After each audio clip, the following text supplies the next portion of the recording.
Chers auditeurs, Espoir Média, Espoir Radio, un grand plaisir de retrouver nos deux invités d'il y a 15 jours. Donc d'un côté Daniela Gelbrich et de l'autre côté Léo Lopez. C'est un plaisir de pouvoir aborder cette leçon numéro 7. Et puis c'est vrai, quand on a un tel thème, la loi et la grâce, ça fait du bien, ça fait plaisir. On va démarrer par une prière. Est-ce que Daniela, tu serais d'accord de commencer par la prière? Avec plaisir, oui. Merci. Père Céleste, merci pour nous donner cette opportunité de réfléchir ensemble sur ta parole. Merci pour cette parole qui a accompagné l'histoire de l'humanité, la famille humaine, qui nous parle même à l'heure actuelle, au XXIe siècle.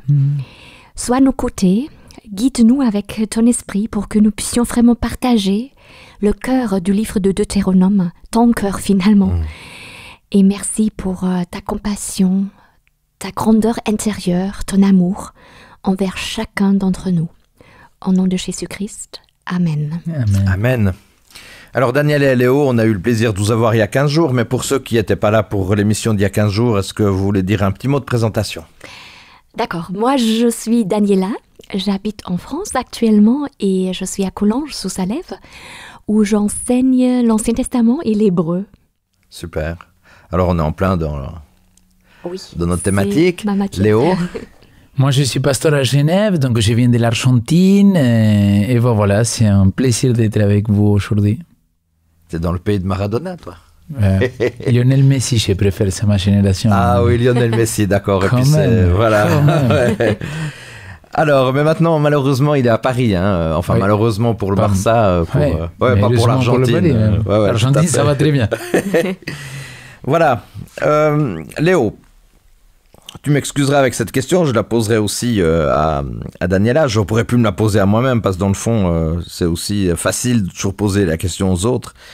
Quand et pourquoi tu t'es mis en colère contre quelqu'un et qu'est-ce qui a pu mettre fin à cette colère? Pour la dernière fois, c'est pas quand. Parce que c'est chaque semaine, la chaque jour, chaque jour. Alors peut-être la dernière fois, c'est quelque chose de plus récent. Alors moi je pense qu'il y a quelque chose qu'il faut comprendre, c'est que la colère, il n'est pas quelque chose de négatif en soi. Ouais. Le problème, c'est comment je vais manifester ma colère. Comment on va la gérer. Hein. Donc la dernière fois, c'était hier matin envers mon fils parce que je devais lui mettre le bonnet, il voulait pas le mettre. Et donc pour être sincère, j'étais en colère. Je n'avais pas dormi de toute la nuit parce qu'il était un des deux malades. J'étais énervé et j'étais en colère. Et donc, quelque part, je l'obligeais à lui mettre le bonnet. Pouf, je l'ai mis, il s'est mis à pleurer. Et là, je me suis calmé et j'ai dit, pardon, moi, mon fils, papa, il était en colère. Et c'était pas la bonne manière de manifester cette colère. Si tu me permets, moi, ça me rappelle le souvenir. Bon, mes filles ont grandi, mais quand elles étaient petites, c'était mettre ses gants. Les moufles, ça va, mais ces gants où il faut mettre les cinq doigts. Et souvent, ça posait problème. Puis je m'excitais aussi. Daniela. Oui, la colère, hein, c'est un sentiment humain qui nous traverse tous, hein, c'est clair. Sûr. Et moi, je me rappelle une situation où j'étais vraiment en colère contre quelqu'un parce que ce quelqu'un m'a vraiment blessée et je lui en ai parlé avec beaucoup de vulnérabilité, exactement. Et cette personne a continué à me blesser. Ça, c'est frustrant quand même. Et ça, c'est frustrant. Et je me suis vraiment mise en colère. Mais après, je me suis dit, d'accord, il faut mettre de la distance. Hein, si les blessures ne s'arrêtent pas, d'accord, la relation, elle doit prendre fin. Mais finalement, je me suis dit, cette personne a une histoire. Et si quelqu'un n'est pas sensible à l'autre, qui ne pense qu'à lui, il y a aussi un problème.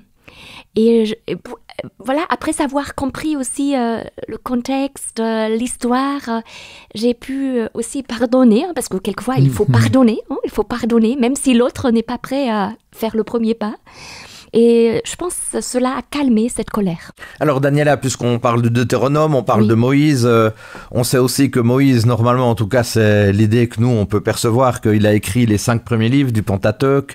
On peut voir que même dans une Bible allemande, on a Moïse 1, 2, 3, 4, 5, au lieu du Genèse, Exode, Lévitique, Nombre, Deutéronome. Moïse, à un moment donné, il s'est mis en colère. Tu comprends ça? Ah oui, mais il était aussi très très patient, hein, mais la colère, quelquefois, patient, elle est légitime, hein, elle est légitime, la colère aussi. Hein. Même Dieu se met en colère, hein, même si son foi dans l'Ancien Testament. Voilà. Un Dieu lent à la colère. Donc, oui, lent à la colère. Langue de narine. C'est pour ça que je reviens sur cette notion-là. La colère, elle n'est pas quelque chose de négatif en soi. Le problème, c'est comment je vais manifester cette colère-là. Donc, c'est ce que tu disais. La colère de Moïse, elle va être légitime. Et ce n'est pas simplement celle de Moïse, c'est celle de beaucoup parmi nous que parfois on voit une injustice et on peut se mettre en colère. Le problème, c'est après comment je vais manifester ça. Pour moi, il y a une grande différence entre le ressenti et comment je l'exprime. C'est la gestion de la colère. Pour moi, c'est ça le problème. Ça, c'est l'enjeu. D'ailleurs, il y a un texte qui dit « Ne vous couchez pas sur une colère ». Ça veut dire que la colère, elle existe, mais il faudrait pouvoir la gérer et puis la valider aussi quand même positivement avant de se coucher. Et par rapport à Dieu, je voudrais ajouter, c'est quelqu'un où il faut travailler dur pour le mettre en colère. C'est un Dieu qui est lent à la colère. Comme tu dis, il est patient jusqu'au bout, mais quand même, il y a des limites. Et voilà, c'est normal aussi d'être en colère lorsqu'on est bafoué, lorsqu'on est blessé, mais je pense que la colère de Dieu, elle n'est pas égoïste, parce que normalement, on est en colère parce que l'ego a été blessé, il faut l'avouer aussi, on est des êtres humains, il y a l'orgueil, il y a l'ego. Et surtout quand la colère, elle va se manifester par ces désirs-là de vengeance, par des « Ah, tu m'as fait mal, tu m'as mis en colère, maintenant je vais te mettre dans la même situation que moi j'étais. » Et donc là, il y a ces sentiments d'égoïsme et de vengeance et de te faire ressentir ce que moi j'ai ressenti. Mais est-ce que c'est pas un peu dur à un moment donné? Ok, bon, Moïse, lui, il avait fait du chemin quand il était à Madian, il a libéré, il a suivi la mission de Dieu, il a été patient avec ce peuple, quand même très très patient pendant toutes ces 40 années. Il a commencé à 80 ans, puis il a fini à 120 ans, mais il a été très patient. Voilà, à un moment donné, il s'est mis un peu en colère parce que ce peuple devait être insupportable, si je peux me permettre. Puis à un moment donné, on va lui demander de regarder toute cette plaine extraordinaire de Canaan, puis lui, il peut pas y aller. C'est quand même terrible, ça, non? Mais finalement, on sait, après coup, on sait que Dieu l'a ressuscité pour aller bien au sûr. ciel. Alors ça, c'est une belle récompense. Oui, il a autre chose. Mais c'est vrai, c'est peut-être frustrant, c'est clair. Alors, maintenant, on sait que le Deutéronome contient les 3 derniers discours de Moïse. Daniela, tu nous l'as rappelé il y a 15 jours, prononcés dans les plaines de Moab juste avant son enlèvement. On a le chapitre 1 à 4, c'est l'introduction. Chapitre 5 à 26, c'est les 10 commandements et codes de loi. Chapitre 27 à 30, c'est le renouvellement des bénédictions qui suivent l'obéissance et celle des malédictions qui suivent la désobéissance. Et les chapitres 31 à 34, c'est la transmission de la loi de Dieu aux Lévites, cantique de Moïse. Vous me dites si je raconte des bêtises. Deutéronome, seconde loi, Devarim, c'est les paroles. Et j'ai bien aimé parce que dans l'hébreu, le mot Ele ha-Devarim, c'est voici les paroles. Oui. Pourquoi ce voici les paroles? Voilà, c'est la parole qui est partagée, c'est Moïse qui prend la parole et finalement la parole est là pour nouer une relation parce que Moïse a également une relation avec Israël et la parole, la parole, elle a un pouvoir incroyable, elle peut libérer, elle peut enfermer, elle peut restaurer, elle peut détruire et là, Moïse, il partage le royaume de Dieu, il partage la vision de Dieu pour Israël. Et la parole, c'est la parole de Dieu qui nous transforme. Et c'est pourquoi c'est vraiment les paroles de Devarim, un Moïse qui parle, qui lègue un testament à Israël avant l'entrée en terre promise. Et c'est intéressant parce qu'on va parler de loi et grâce. Oui. Et pardon pour le clin d'œil, mais Jean, il présente notre Seigneur Jésus-Christ comme la parole, et le logos. Et j'aime beaucoup faire ce lien-là parce qu'il y a une relation, comme les gens, Jean, il n'était pas grec, il était juif, et je pense qu'il a fait un lien avec cette parole aussi, qu'il est devenu cher, quoi. Toi, Léo, t'aimes aussi mieux le mot décalogue que commandement, à quelque part. Alors, c'est mieux les 10 paroles que les 10 commandements, non ? Je pense parce que le problème dans les commandements, pour moi, je parle que pour moi, et cette notion-là de qui sont des lois de Dieu, à moi, ça ne me dérange pas du tout. Parce que moi, je crois que Dieu, il est au-dessus de moi. C'est-à-dire, je ne mets pas Dieu à mon niveau. Et je comprends que je suis sa créature. Et à partir du moment que je comprends que je suis sa créature, pour moi, ça ne me dérange pas que quelqu'un de supérieur, un être supérieur, il puisse me dire, écoute, ça ne le fais pas. La question, c'est pourquoi. Donc, moi, commandement aux paroles, je m'en fiche. Ce que je crois, c'est que cet être supérieur, s'il m'a dit ça, c'est pour quelque chose. D'accord. Daniela, on parle du Deutéronome, qui signifie la seconde loi, hein, si je ne me trompe pas. Pourquoi une seconde loi? Une, ça ne suffit pas? Voilà, mais c'est la loi répétée finalement. Oui, la loi répétée, d'accord. La loi répétée et la loi, ou la Torah. Et la Torah, c'est plutôt un enseignement, une voie à suivre, il faut dire. Parce que loi, c'est peut-être une traduction qui ne rend pas justice au terme hébreu. La Torah, c'est vraiment une voie à suivre. Et la loi est au cœur du livre de l'Exode. Et elle garantit, ou les 10 paroles, ou cette dignité humaine, ou cet amour de Dieu qui se révèle à travers les 10 paroles, ça garantit la liberté retrouvée, ça garantit la préservation de la dignité humaine. C'est quelque chose de profondément positif dans la perspective biblique. Et même si on lit, ou quand on lit le psaume 119, mais on s'émerveille devant la loi de Dieu, devant la Torah. Dans la pensée biblique, c'est quelque chose de positif. Alors, le Deutéronome, c'est, on pourrait le dire, la récapitulation des événements importants tournés vers le passé et l'avenir, un testament spirituel de Moïse, préambule à la conquête promise. Alors, qu'est-ce qui, peut-être dans ces quelques mots, serait important pour nous aujourd'hui, dans notre société, de comprendre, Léo? Dans le livre en entier? Oui, dans l'idée de dire, on va récapituler des événements qui sont des événements importants de ce qu'on a pu vivre, mais aussi on est tourné vers l'avenir. Donc par rapport, par exemple, on a ce texte d'Hébreux 13:8 qui dit « Jésus est le même hier, aujourd'hui et demain ». Qu'est-ce qui est dans notre vie important par rapport à notre passé, par rapport à ce qui se passe aujourd'hui et par rapport à ce qui va se passer demain? Oui, je ne sais pas, c'était, comment s'appelait l'écrivain qui l'a dit, c'est lui qui ignore son passé. Il ne peut pas se projeter dans l'avenir, ou quelque chose comme ça. Je suis en train de paraphraser. Oui, c'est intéressant. Mais c'est exactement ça, c'est que le fait de connaître tes racines, ça te permet de savoir qui tu es, d'où tu viens, et ça va te donner la vie vers où tu y vas. Et c'est ce qui s'est passé avec le peuple d'Israël, et c'est ce qu'il va raconter ici, parce qu'il arrive à la fin de ces 40 ans de voyage. Et là maintenant, nous aussi, j'espère qu'on est en train d'arriver à la fin de ce voyage terrestre pour rejoindre la Canaan céleste. Eux, c'était la Canaan terrestre, et nous, c'est une autre. Léo, quel événement ou étape significative de ton histoire t'aurait le plus marqué? Attends, la question, tu dis par rapport à ma vie? Oui, par rapport à ta vie. Quel était peut-être un fait saillant ou une expérience saillante de ton histoire qui t'a le plus marqué? Il y a eu beaucoup. Beaucoup, je pense, un accident que j'ai eu en voiture, que c'était le tournant dans ma vie pour changer radicalement, pour faire ce changement de 180 Des fois, il faut qu'il y ait des choses assez fortes. Oui, tout à fait. Et toi, Daniela, est-ce qu'il y aurait un événement marquant de ton histoire?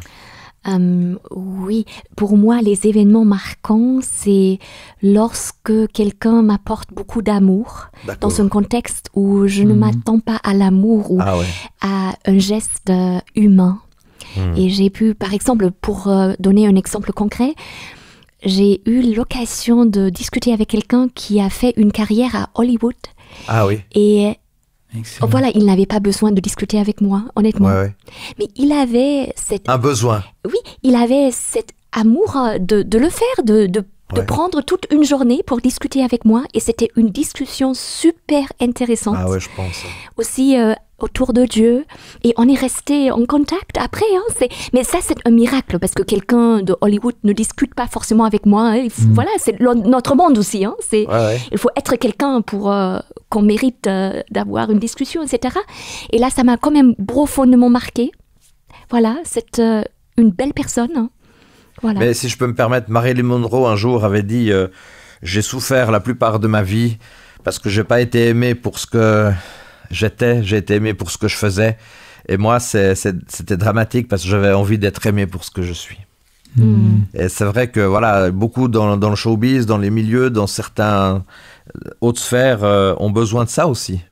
Oui, absolument. Alors, Daniela, le mot alliance, il apparaît à peu près 30 fois dans le livre. Pourquoi autant de fois? Ah oui, parce que Le livre du Deutéronome, c'est l'alliance. Hein? Même la structure du livre du Deutéronome est axée sur le schéma des alliances du 2e millénaire avant Jésus-Christ. Donc, c'est vraiment l'alliance qui est au cœur. Et pour Dieu, voilà, le but de la libération d'Égypte, de l'esclavage, c'est vraiment amener l'être humain dans une relation avec lui. Et c'est l'alliance. C'est l'alliance. Et donc, ça structure le livre de Deutéronome et les 30 fois. C'est un rythme, une répétition. Hein. Et dans la littérature hébraïque, quand on répète quelque chose, on le souligne. Aujourd'hui, on le mettrait en gras ou en italique. Hein. Mais à l'époque, on le répète. Merci. Alors, on a aussi... moi, j'ai été passionné puisque... on lit des textes de la Bible, on lit des commentaires, mais la première lettre de la Torah, c'est Beth, Bereshit, dans le livre de la Genèse. Oui. La dernière lettre du livre, c'est Devarim, le Deutéronome. La lettre Lamed forme ensemble le mot hébraïque Lev, qui est le cœur. Alors, en hébreu, le cœur représente les choix conscients que l'on fait. Je trouve ça extraordinaire quand même qu'à travers ces différents éléments ici, que ce soit la Genèse ou le Deutéronome, on arrive pour finir à ce mot, le cœur. Ça signifie, en hébreu, le cœur représente les choix conscients que l'on fait. C'est aussi ta réflexion, Léo, toi, de dire... Parce que des fois, on a l'impression que le cœur, c'est quelque chose de plutôt émotionnel, quelque chose de plutôt lié au sentiment, alors que là, on voit plutôt l'idée du cœur dans la Bible, c'est plutôt des choix conscients qu'on peut faire. Alors, si moi je dis la définition de cœur, je vais copier Daniela, donc c'est mieux qu'elle le dise, parce que moi, ça m'avait beaucoup interpellé, ce qu'elle nous avait expliqué en cours de qu'est-ce que c'était le cœur dans la pensée hébraïque. Donc, Daniela? D'accord. En fait, le cœur, c'est le siège du discernement, des choix, des décisions. Voilà. Aussi, parce qu'en hébreu, c'est très complexe, hein, c'est la totalité qui est décrit. Les émotions font partie de la totalité. Hein. Mais finalement, c'est vraiment le siège. C'est la raison humaine aussi. Hein. C'est là où on prend des décisions. Mais nos décisions ne sont pas détachées de nos sentiments aussi. Hein. Il faut regarder la totalité. Une vision holistique de la chose. Mais ça, c'est le cœur, c'est vraiment le centre. C'est là que Dieu veut intervenir, hein, circoncire le cœur. Hein, c'est son but. Même dans le livre du Deutéronome, c'est déjà la question. Mais je trouve intéressant parce que dans le mot cœur, on a quand même ce côté cognitif, on doit faire des choix, on doit prendre des décisions. Oui, et on est des êtres humains qui sont capables de faire des choix moraux. Hein. C'est notre dignité. Hein. On peut choisir, on peut forger sa destinée en quelque sorte. Hein. On est quand même responsable, on est libre, on a une dignité. Alors Léo, le livre de Deutéronome appelle à faire des bons choix, on est d'accord? Ah mais 100%.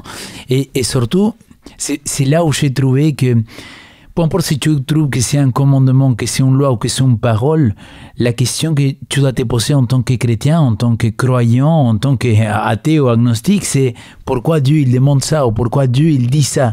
Et je pense que là, il y a le secret, c'est-à-dire quand tu comprends qu'il t'encourage à prendre les bons choix dans ta vie, mais pourquoi? Pour ton bonheur. Bien sûr. Parce que Dieu ne veut pas ton malheur. C'est intéressant parce qu'il y a un texte qui dit voilà, je te mets en face les choix, il y a 2 choix, mais je te pousse quand même à faire le bon choix. Donc d'un côté, il y a on pousse l'individu à choisir, mais après on lui dit quand même d'aller dans telle ou telle direction. C'est intéressant, c'est un peu paradoxal quand même. Mais c'est un Dieu qui respecte notre liberté. Oui. Mais c'est vrai pour son peuple qui s'inscrit dans l'alliance. Voilà, c'est le chemin à suivre. Hein? Parce que quand on appartient à Dieu, il y a aussi une dignité qui va avec, hein, des valeurs qui vont avec. Exactement. Mais c'est le libre choix de l'être humain. Hein? C'est nous qui décidons et on a le droit de dire non à Dieu. Dieu a cette grandeur intérieure de se le laisser rejeter. Hein? Il souffre, c'est clair, hein? Mais il n'est pas égocentrique, il n'est pas narcissique. Parce que quelqu'un qui est narcissique, il va se mettre en colère, justement. Oui. Lorsqu'on le jette ou qu'on le contredit. Exactement. Il n'est pas comme ça. Très sensible à l'autre. Et tu vois, je reprends l'exemple que j'ai donné quand tu m'as posé la question, est-ce que j'étais déjà en colère? Je prends l'exemple avec mon petit. Donc, je l'avais dit, est-ce que tu vas mettre le bonnet ou pas? Donc, quelque part, je l'avais dit et il me dit pas, papa. et finalement, je l'oblige à le faire. Donc là, je n'étais pas du tout dans une relation comme Dieu avec nous. J'étais plutôt dans l'obligation. Et c'est là que je trouve ce que Daniel disait, c'est cette possibilité de dire, j'ai le choix de faire et dire non et aller contre la décision de Dieu. C'est pour ça le texte que tu citais, j'ai mis devant toi la vie et la mort, mais je choisis la vie, parce que je veux que tu es, parce que je t'aime. Et c'est beau ça. Oui. Ça veut dire qu'il est pas insensible, il veut nous laisser libres, mais quand même, je serais quand même content que tu fasses un choix quand même qui soit bon, quoi. Oui, mais notre histoire en tant que famille humaine commence avec Dieu. Finalement, il décide rétablir ce qu'on a perdu, parce qu'on a rompu avec Dieu. Donc pour lui, c'est aussi une question de dignité humaine finalement. Dignité humaine, ouais. Parce qu'on va retrouver nos racines, on est déracinés. Hein. Le mal nous a déshumanisés aussi. Le péché nous déshumanise. Et il souhaite qu'on retrouve notre humanité, l'amour, la justice, le relationnel pour lequel on a été créé. Hein. Et finalement, parce qu'il sait que aujourd'hui, tel que nous sommes, sans lui, on est malheureux. Oh, tout à fait. Bien sûr. Et parce que si on n'était pas malheureux, si le monde il allait tellement bien, pourquoi il y a autant de catastrophes, autant de difficultés? Parce que lui, dans son omniscience, il sait que si on fait le mauvais choix, ça va être la catastrophe. Puis comme il aime ses enfants, il n'a pas envie qu'ils soient... Exact. Mais l'autre jour, c'est juste une petite expérience personnelle. Je me prends pas du tout pour Dieu, rassurez-vous, mais je connais une artiste qui a pu me faire cette cravate aussi. Bon, voilà, ça c'est une chose. Et puis j'ai vu dans la ville d'Yverdon, il y a une... Il y a toute une proposition qu'ils font, c'est de pouvoir peindre et puis faire de l'art sur des cabines téléphoniques. Puis je me dis, ça c'est pour elle, c'est génial et tout, je vais lui en parler, j'ai des coupures de presse, je dis, allez vas-y fais-le. Puis elle m'a dit, je vais réfléchir, on verra. Puis après je lui dis, mais vas-y, il faut le faire. Puis elle m'a répondu, c'est pas comme ça que ça se passe en fait. Les artistes, nous, on doit faire nos choix et puis en même temps, je peux pas le faire comme ça. Donc des fois, on veut aussi, peut-être par amour, en se disant, voilà, ça sera bien pour la personne, mais pas toujours non plus. Exact. Bon, ça n'a rien à voir avec ce que Dieu veut pour nous, mais c'était juste un petit exemple comme ça. Alors, on va pas tout lire parce que le temps avance, mais dans Deutéronome chapitre 10, verset 1 et suivant, on nous parle des tables de pierre une deuxième fois. Oui. Alors là, j'aimerais peut-être revenir là-dessus. Les tables de pierre une deuxième fois, ça veut dire quoi? Dieu, il est persévérant. Hein? Oui. Il reste. Les premières tables ont été brisées, hein, et là, il repart avec ce peuple. Bon, Léo, il aurait pu se dire, bon, vous êtes quand même des incapables, vous faites n'importe quoi, moi je me suis donné de la peine, tant pis, vous aurez plus ces lois, vous débrouillez. Mais il est Dieu quand même, il n'est pas nous. Ça, c'est la bonne nouvelle, quoi. Voilà, exactement. Sinon, on est mal barré. Tout à fait. Et la patience, c'est le premier ingrédient de l'amour dans 1 Corinthiens 13. Tout à fait. Ouais, tout à fait, exactement. Après, dans ce Deutéronome 10, on parle, bien évidemment, alors Moïse, il a eu un ministère extraordinaire parce qu'il n'y a pas seulement eu les 10 paroles. Il y a la fabrique du coffre en bois d'acacia. Moïse, il est resté sur la montagne 40 jours et 40 nuits. Des fois, je me dis, mais c'est incroyable. Comme la première fois, d'ailleurs, vous notez, comme la première fois. C'est impressionnant de voir qu'il a dû repasser une deuxième fois dans cette période-là. Et l'Éternel m'exauça et renonça à vous détruire. C'est incroyable l'attitude de Moïse quand même. Hein. Dieu était prêt à les détruire et Moïse, il va discuter avec Dieu. C'est exceptionnel. Hein. Pour moi, en tout cas, c'est exceptionnel. Moi, ce texte-là, c'est vrai que c'est un texte difficile à comprendre parce que, comme Moïse, il dit, Dieu, il était prêt à vous détruire. Alors, est-ce que c'est Moïse qui l'interprète, que Dieu il dit ça? Est-ce que c'est lui qu'il va l'écrire de cette manière pour faire peur au peuple? Donc là, on peut se poser la question. Oui.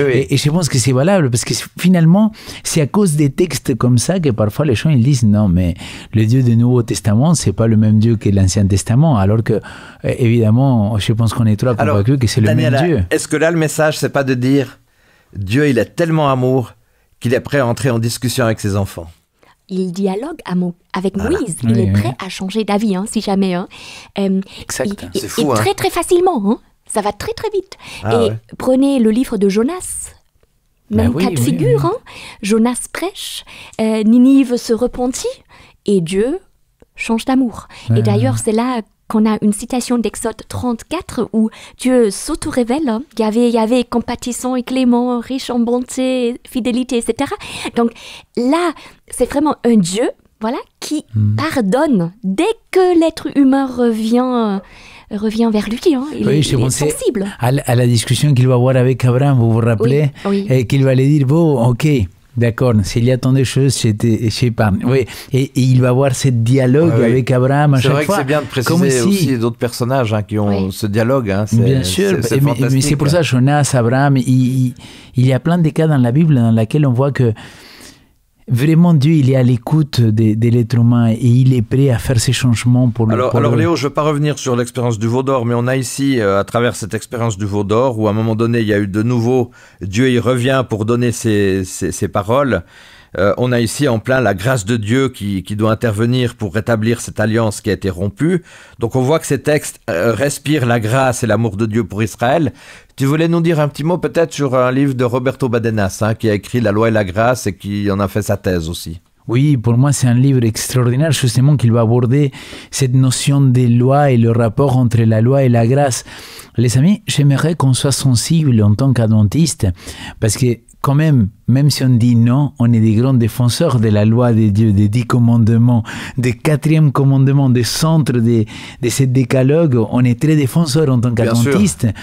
Et finalement, je me rends compte que parfois, et c'est notre histoire adventiste, il est un peu partagée entre cette grâce et cette obéissance. Donc, oui, je suis sauvé par grâce, mais si je obéis plus, je suis plus sauvé. Donc, finalement, tu es sauvé une fois par grâce, mais après le reste, tu dois être sauvé par ton obéissance. Et ça colle pas avec Dieu. Et donc, c'est un message assez ambigu parfois qu'on a dans l'Église.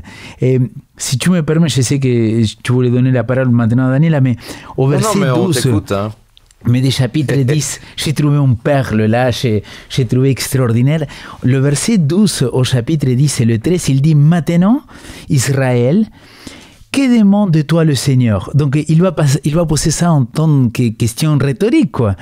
Et il dit « Ton Dieu, si ce n'est pas que tu crains le Seigneur, ton Dieu, en suivant tous ses voies et en aimant le servant le Seigneur et en servant le Seigneur, ton Dieu, de tout ton corps et de toute ton âme. » Et regardez ce qu'il dit le verset 13.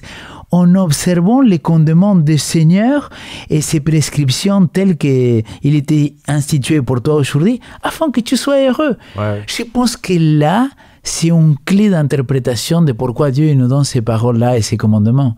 Afin que tu sois heureux. Afin que tu sois heureux, tout à fait. J'ai dit, je ne crois qu'aucun commandement que Dieu nous a donné, il était fait parce que lui, il avait soin. Non, il est centré sur ses enfants. Mais sincèrement, les amis, qu'est-ce que Dieu s'en fiche si tu trompes ta femme ou ton mari? Qu'est-ce que ça peut le changer en tant que Dieu? Que tu ne commets pas d'adultère. Rien. Dieu, il est Dieu. Par contre, il sait que toi, tu vas être malheureux. Et donc, il t'invite. Qu'est-ce que Dieu, il s'en fiche que tu gardes ou que tu gardes pas le sabbat, mais il le fait pour toi. Vous voyez ce que je veux dire? Mais alors, Daniela, par rapport à ce que tu nous dis, Léo, qu'est-ce qui nous aide vraiment à rester fidèles dans l'application des consignes de Dieu? Qu'est-ce qui favorise le fait qu'on va rester fidèle aux consignes de Dieu? Je pense que c'est une connaissance intime et profonde de Dieu et de ce qui il est. Et pour ça, on doit être dans le silence. Oui, pour l'écouter. Parce que finalement, je pense un Dieu qui est compatissant, qui est clément, qui est riche en bonté, en chesed, en hébreu, et chesed peut être traduit par grâce, amour, bonté, bienveillance, c'est un vocable intraduisible en hébreu. Hein. Mais là, de savoir qui il est, de le connaître, et par amour, par admiration envers ce Dieu, voilà, je lui fais confiance. Exact. Voilà, c'est la confiance finalement. Il me fait grâce, il m'aime, il chemine avec moi, il me restaure, il pense les blessures aussi. Hein, c'est toute une reconstruction de cette humanité pour laquelle il m'a créé. Et par réponse à ce qui il est, voilà, je veux vivre cela. Aussi pour l'autre, pas seulement pour moi, mais pour l'autre aussi. Hein. Exact, mais tu vois, là on est 100% dans le sujet de la loi et de la grâce. C'est-à-dire, j'obéis à cette loi-là parce que j'ai compris cette grâce, j'ai compris la grâce et parce que j'ai compris l'amour de Dieu. Par contre, si je respecte la loi et j'ai connu et j'étais parmi les gens qui allaient garder la loi par peur à se perdre, je suis à côté du sujet là. Et n'oublions pas que toute la théologie de l'Alliance, c'est la loi et la grâce, ou la grâce et la loi, si on va dans l'ordre. Et moi, j'essaye de me battre aussi souvent pour montrer qu'il y a un ordre. Ça veut dire que le peuple a bénéficié d'une grâce, il a été libéré de ce joug égyptien de plus de 400 ans, Et après cette libération, on a la loi. C'est pas l'inverse. Oui, c'est pas la loi pour pouvoir avoir la grâce, c'est la grâce. Et par reconnaissance de cette grâce, j'ai la loi. Oui, il faut aussi garder à l'esprit le principe de l'amour. C'est vraiment important. Parce que l'amour voit l'autre. Et en gardant ces valeurs du royaume de Dieu, on préserve le relationnel. Tout à fait. Et ça, c'est très, très important parce qu'aujourd'hui, on est quand même très égocentrique, hein, mais aussi l'autre. Parce que si moi, je bafoue l'amour, il y aura d'autres qui en souffrent. Oui. C'est une relation, un réseau relationnel très très sensible dans lequel on vit. Hein. Exact. N'oublions pas que justement l'amour, à Jésus, on va lui poser la question, c'est lequel le plus important de ces commandements-là? Il va dire, la loi et les prophètes, ils se résument, aime ton Dieu de tout ton corps et de toute ton âme et aime ton prochain comme toi-même. Mais tout texte qu'ils sont tirés d'où? D'ici, de la Torah. Oui. Donc Jésus-Christ, il ne les a pas inventés. Il y a beaucoup de ces évangéliques et parfois ils croient que c'est Jésus-Christ qui donne de nouveaux commandements. Alors je dis, non mon ami, c'est Jésus, il résume la loi en citant la loi. Absolument, et l'amour est concret, parce qu'aujourd'hui, j'aime, voilà, ça ne veut plus rien dire. Hein. J'aime la pizza, j'aime, je sais pas. Mais là, c'est concret. Hein. L'amour, c'est aimer l'autre, c'est l'étranger, la veuve, l'orphelin, c'est une manière d'être. D'ailleurs, si je comprends bien, il est parlé d'un amour nouveau de l'évangile de Jean. Et si on prend l'original, on voit que l'amour nouveau, c'est plus seulement l'amour sentiment, mais c'est l'amour en action aussi. Oui, mais c'est amour agapé. C'est trop théorique, quoi. Mais cet amour agapé que beaucoup de nos auditeurs ils ont dû entendre parler, cette volonté, il y a son synonyme en hébreu, c'est-à-dire il y a un terme hébreu qui définit cet amour de Dieu. Tu vois ce que je veux dire? Donc, Dieu, il est toujours le même. Dieu est amour. Et c'était son essence. Et rappelez-nous que Jésus-Christ, en Jean chapitre 1, verset 18, il dit qu'il est venu justement pour manifester et témoigner que Dieu est amour, quoi. Vous voyez, personne n'a jamais vu Dieu si ce n'est pas le Fils qui vient rendre témoignage parce qu'on avait mal compris qu'il était Dieu. Oui. Tout à fait. Oui, et c'est l'amour qui transforme l'être humain. Hein. C'est l'amour qui transforme. Hein. Parce qu'on n'est pas transformé par des lois froides. Hein. C'est vraiment l'amour, le relationnel avec Dieu qui nous... Mais alors, Daniela, amour agapé, qu'est-ce que ça signifie réellement par rapport aux autres amours? Oui, l'amour agapé, c'est vraiment cet amour désintéressé, amour du frère de donner sa vie pour lui, mais en toute liberté. Et au-delà de mes sentiments. Exactement, au-delà des sentiments, ce sont des principes. Voilà, c'est pas forcément les sentiments, hein, c'est un principe, voilà. Qui me motive, hein, parce que je connais Dieu et il est amour. Hein, et être cloué à une croix, ça fait partie de l'amour de Dieu. C'est pas un amour intuition, mais c'est vraiment un amour qui doit être travaillé, qui doit être factuel et objectivé, quoi. Un choix. Mais par contre, j'aimerais rajouter quelque chose de très intéressant. Où il est décrit cet amour-là, selon Paul, en Corinthiens chapitre 13. C'est super intéressant que c'est au milieu des dons spirituels. Oui. Parce que les 12, 13 et 14, c'est tous les dons spirituels qu'il va parler Paul. Et au milieu, il met les dons spirituels les plus importants. Voilà. Mais tu entends ce que j'ai dit? Cet amour agapé, cet amour qui vient de Dieu, cet amour qui est manifesté dans l'Ancien Testament, c'est pas quelque chose que nous, on peut produire. Et Romains chapitre 5, verset 5, il dit très clairement, et cet amour de Dieu, l'amour agapé, il était versé dans nos cœurs grâce au Saint-Esprit. Et pour moi, c'est fondamental aujourd'hui de dire, je ne peux pas aimer comme Dieu il m'a aimé sans lui. D'ailleurs, et c'est pour ça que l'amour, il transforme. Désolé, mais c'est pour ça que l'amour transforme. Parce que l'amour, c'est Dieu en toi qu'il est en train de changer tes habitudes, de changer ta façon de voir. Et j'ai rebondi avec ça et j'ai fini. Il dit, il va inscrire ses lois dans notre cœur. Comment il va le faire? Pas des cœurs de pierre, des cœurs de chair. Exactement. Mais comment il va arriver à faire ça? Grâce au Saint-Esprit, à l'effusion du Saint-Esprit dans nos cœurs, qu'il va nous permettre d'avoir cet amour et qu'il va changer notre être le plus profond. Des fois, il me semble, par rapport à ce que tu dis, il me semble que nous, dans nos églises, on a un peu de peine à beaucoup parler du Saint-Esprit, parce que peut-être en réaction par d'autres pratiques, mais c'est vrai que c'est important de mettre... Dans la mienne, je parle tout le temps de ça. Ok, mais c'est très bien. Il faudrait que dans plusieurs églises, on fasse de même, n'est-ce pas, Daniela? T'es d'accord avec ce qu'il vient de nous dire, hein? C'est important d'avancer avec le Saint-Esprit, autrement, Tout à fait. Et déjà dans l'Ancien Testament, on a des passages formidables qui parlent de l'Esprit de Dieu qui guide Israël à travers le désert, qui accompagne ce peuple. Et c'est vrai, c'est la restauration de l'image brisée de Dieu en nous, finalement, le projet de Dieu. Pour restaurer cet amour qu'on a perdu. Et lorsqu'on a retrouvé... cet amour, on peut se sentir en tant qu'être humain. C'est vraiment... Il y a beaucoup de questions existentielles liées à tout cela. C'est plus que ça. C'est pas un concept, c'est très, très existentiel. Moïse a été prêt à jeûner 40 jours et 40 nuits pour intercéder en faveur du peuple dont Dieu lui avait confié la direction. C'est extraordinaire. Alors... Maintenant, une question très concrète, puisque le temps avance de nouveau. Malheureusement, on aimerait des fois arrêter nos montres, mais on ne peut pas le faire.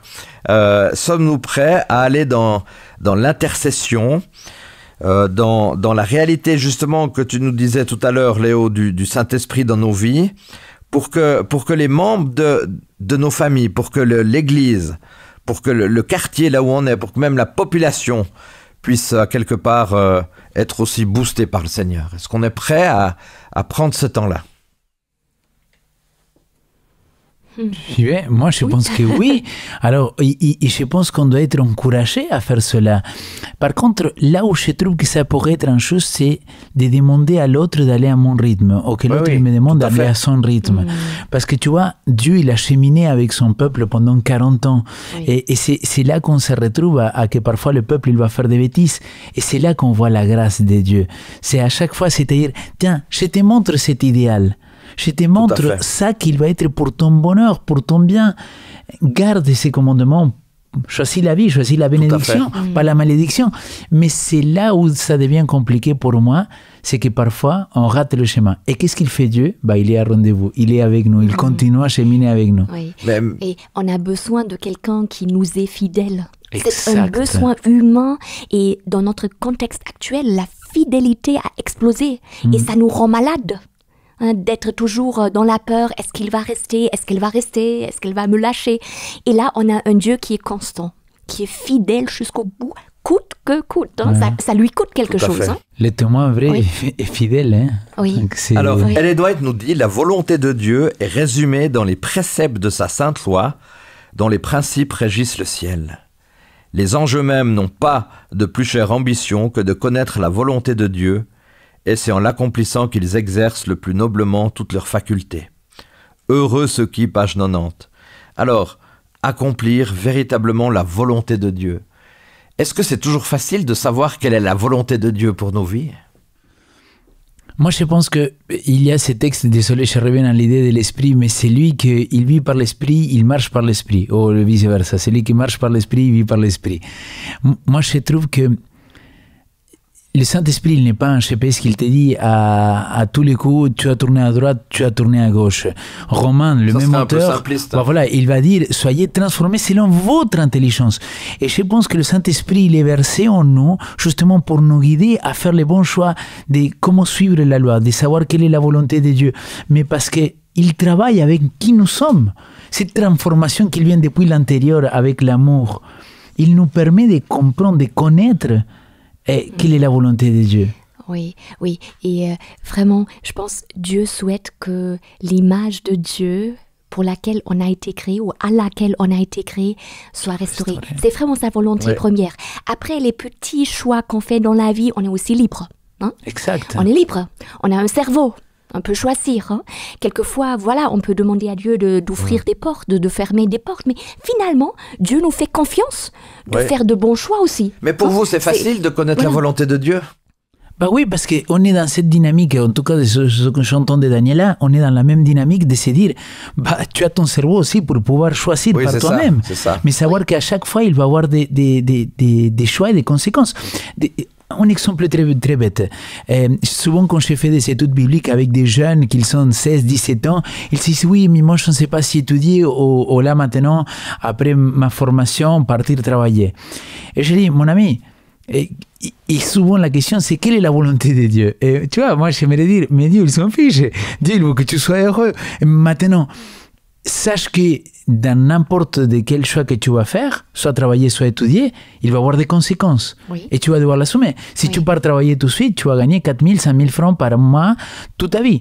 Par contre, si tu te formes et tu travailles, peut-être tu vas avoir un salaire beaucoup plus important, plus conséquent, tu vas vivre un style de vie différent. Dans les deux choix, il y a des choses positives comme négatives. Oui, et même avec une manière d'être, de vivre les valeurs de Dieu.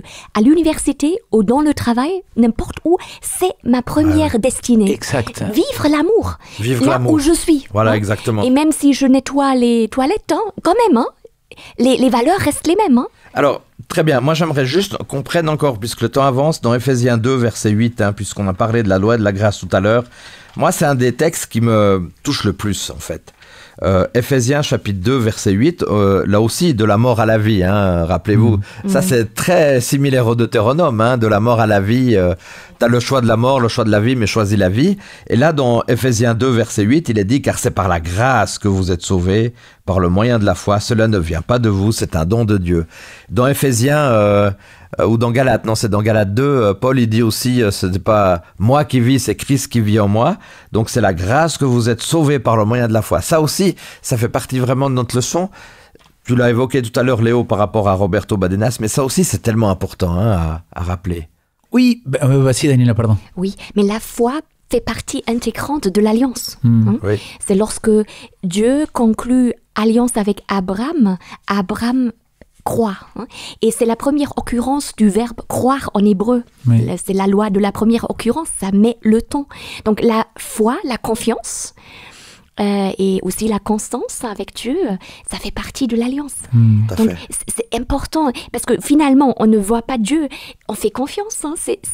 Mais là, pour faire confiance, on a aussi quelqu'un qui est digne de confiance. Tout à fait. Et ça c'est la bonne nouvelle.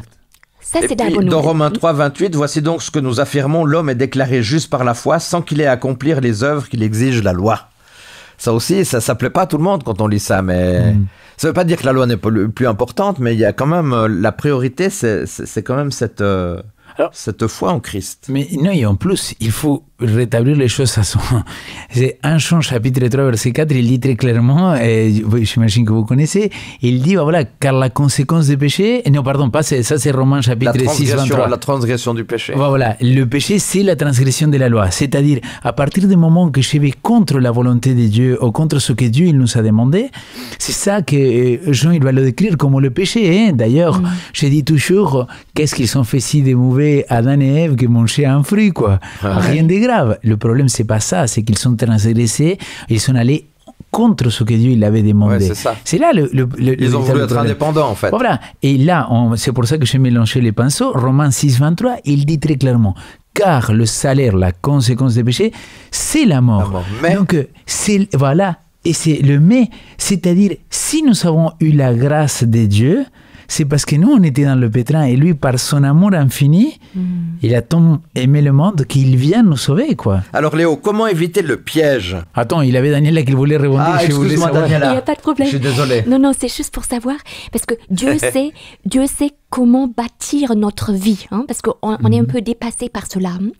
Et Jésus dit dans le sermon sur la montagne aussi, tu bâtis ta maison sur le rocher. Exact. Mais ça implique des valeurs, ça Bien implique des principes de vie. Et c'est Dieu qui les révèle à l'humanité, c'est un don à l'humanité. Donc c'est aussi une grâce. La loi est finalement une grâce aussi. Exact. Parce que sinon on tâtonnait au mur dans l'obscurité. Mais la loi, elle est là pour nous permettre de prendre conscience un peu de notre état, en fait, de savoir où on en est, quoi. Aussi, et de voir aussi que tout cela est intelligent. Mais alors, comment éviter le piège qui consiste à devenir des légalistes en obéissant purement et uniquement à la loi? Ouf. On nous a souvent reproché d'être des légalistes, je m'excuse, peut-être que là je me fais un peu l'avocat du diable. Moi, on nous a souvent reproché d'être légaliste. Alors, comment éviter d'être des légalistes? Pour moi, il y a une seule chose, c'est la motivation. Qu'est-ce qui me motive à observer cette loi-là? D'accord. Et là, je sais qu'il semblerait, pour ceux qui nous écoutent, qu'on est en train de rebondir, mais c'est vrai que pour moi, c'est l'amour. Et je donne cet exemple souvent. Si moi, je suis fidèle à mon épouse, d'accord? Si je dis, ok, je ne vais pas commettre d'adultère, je ne vais pas tromper Karen, parce que j'ai peur de perdre mon travail, parce que j'ai peur qu'elle me quitte, parce que j'ai peur de perdre ma famille, parce que j'ai peur de ce qui doit se passer. Alors, ça veut dire que la motivation là pour ne pas la tromper, c'est la peur. Elle est un peu égoïste aussi. Non, et c'est surtout la peur. Ouais, la peur. Mais la peur. Ce qui me motive là pour ne pas la tromper, ça va être la peur. Ouais. Oui, mais la peur que tu perdes la face aussi à quelque part, pas seulement pour l'amour. Alors, ce que c'est intéressant dans cet exemple-là, c'est que si un jour, il vient une autre femme, qu'il enlève cette peur de moi, parce que je suis séduit, parce que la femme, il me dit non, mais t'inquiète pas, elle me rassure. Tu sais ce qui va se passer, vous savez. C'est-à-dire, je vais finir pour tromper ma femme. Par contre, si ma motivation, là, c'est l'amour, je m'en fiche de tout le reste, si je perds ou je ne perds pas. C'est-à-dire, je suis avec elle parce que je l'aime. Et je pourrais aller plus loin parce que j'ai choisi l'aimer. Bien sûr. Et parce qu'elle, à son tour, il a choisi de m'aimer. Et donc ça, c'est complètement différent. Donc c'est pour ça que je dis, le seul moyen de ne pas devenir légaliste, pour moi, c'est ce qui va me motiver. Si je suis légaliste parce que j'ai peur de que Dieu ne me sauve pas, là, je suis dans le légalisme. Moi, j'aimerais juste rebondir là-dessus parce que dans nos églises, il y a encore 30 personnes qui agissent par les peurs. Bien et ça, sûr. je trouve ça dramatique. Oui. Par exemple, des personnes, des fois, viennent me voir, oui, mais j'ai peur, tu vois, il y a telle chose, là, il y a eu tel message, mais tu sais, il faut faire attention parce que il y a presque le feu de l'enfer qui va tomber sur toi. Et je pense que dans nos églises, si on est formaté par les peurs, on va pas avancer, on va être sclérosé. Oui. Il faut rendre les membres de nos églises autonomes. Voilà. Il faut les rendre autonomes un par peu rapport adultes. Adultes aussi, hein, parce que c'est vrai, la peur, elle peut être destructrice. Hein, alors, il faut prier pour qu'on tombe amoureux de Jésus-Christ, les amis, parce que si tu es amoureux de Dieu, si tu... Oui, t'as plus peur. Comme ils disent les gens, si tu le kiffes de tout ton cœur, après, suivre sa loi, c'est vraiment quelque chose qui va être beaucoup plus simple. Oui, et il fait en nous aussi. Hein, mais quand même, on a notre part de responsabilité. Hein. Exact. Ça ne va pas tomber du ciel comme ça, hein, parce qu'on est sur terre, on a pied sur terre. Hein. C'est aussi notre choix, comme tu dis. Et quelquefois, honnêtement, il faut être honnête aussi avec les gens, parce que l'amour, ça peut coûter quelque chose. Ah, bien sûr. Ça coûte quelque chose. Hein, regarde ce qu'il a coûté à Dieu. Oui, son absolument, propre fils. Absolument. Donc, exactement. C'est pas Hollywood. Hein, non. Exactement, voilà. Mais c'est profond, c'est beau. Finalement. Mais on va noter que ces gens d'Hollywood, ils ont besoin de l'amour. Oui, c'est vrai. Hein. Et ils l'ont pas. Souvent, ils l'ont pas. Oui, c'est vrai. Ça, c'est important. C'est un vide pas un incroyable. amour vrai et sincère. C'est ça qu'ils vont dire souvent. C'est qu'ils ne savent pas pourquoi. Ouais. Parce qu'on les aime pour ce qu'ils font et on les aime pas forcément pour ce qu'ils sont. Oui. Et nous avons tous besoin d'aimer pour ce qu'on est. On est des créatures uniques entre les mains de Dieu. Oui. Alors dans le livre de Deutéronome, il y a bien sûr eu un thème qui apparaît sans cesse et on va terminer. Malheureusement, c'est celui de racheter son peuple d'Israël au pays d'Égypte. Malgré nos fautes, malgré nos imperfections, le Seigneur va faire une œuvre merveilleuse pour nous. Amen. Et ça, je pense que c'est quand même un des éléments les plus importants, chers auditeurs, nous tous qui devons retenir, c'est que malgré nos fautes et imperfections, le Seigneur va faire une œuvre merveilleuse pour nous. Alors en terminant, Léo et Daniela, quelle est la plus grande chose que Dieu a faite dans ta vie, toi? Ouf. Je sais que c'est des questions un peu embêtantes parce qu'il n'y a pas qu'une chose, il y a sûrement beaucoup de choses. Non, c'est pas simplement ça, c'est le temps. Non, mais je pense que m'avoir transformé, m'avoir touché, de voir sa grâce jour après jour, de voir ce qu'il fait dans ma vie, je pense que c'est la transformation en fait. Hein. Oui, mais c'est pas une transformation une fois et fini, c'est comment il continue à travailler. Oui, Daniela. tout à fait. Pour moi aussi pareil, après avoir quitté Dieu pour quelques temps, en fait, de revenir et d'être accepté, d'être restauré, de cheminer avec ce Dieu, de réapprendre la liberté, réapprendre l'amour, d'expérimenter l'amour de Dieu. Ça, on ne peut pas mettre en mots, hein, c'est difficile à saisir, hein, mais après, d'avoir cette envie d'aimer, d'aimer encore une fois, parce que voilà, la vie nous bascule, hein, nous blesse aussi, mais d'avoir cette envie de revivre avec Dieu, pour moi, ça m'a quand même bouleversée. Alors on va terminer par cette phrase, cette envie d'aimer. Alors chers auditeurs, chers amis, un grand merci de nous avoir suivis pour cette nouvelle leçon. On va avoir toujours plus envie d'aimer. On va avoir toujours plus envie d'aimer. Parce que dans le fond, c'est le message que Dieu donne à travers ce livre de Deutéronome. Merci beaucoup Daniela et Léo d'avoir participé à ces 2 leçons, déjà il y a 15 jours et aujourd'hui. La semaine prochaine, chers auditeurs, on va se retrouver pour la leçon déjà numéro 8. Vous voyez qu'on avance. Ce mot peut-être de notre leçon, de notre thématique, choisis la vie. Alors bonne vie et que Dieu nous garde tous. Et terminons encore par une dernière prière. Seigneur Dieu, merci parce que tu nous as permis avec Daniela et Léo d'aborder cette nouvelle leçon sur l'amour, sur la grâce, sur la loi. Tous ces éléments sont tellement importants aussi, non seulement pour le peuple d'Israël, mais pour chacune et chacun d'entre nous. Seigneur, que chaque jour nous puissions avancer avec toi, que chaque jour nous puissions exprimer l'amour que nous avons pour toi. Oui Seigneur, tu as eu et tu as toujours d'ailleurs bien évidemment un tel amour pour tes enfants. Eh bien Seigneur, que nous puissions t'aimer de tout notre cœur et aimer notre prochain, chaque instant aussi dans nos communautés ou là où nous sommes. Au nom de Jésus, Amen. Amen. Amen. Voilà, continuez à vous abonner, continuez à nous suivre à la semaine prochaine. Merci beaucoup, au revoir. Merci. Au revoir, merci. Au revoir.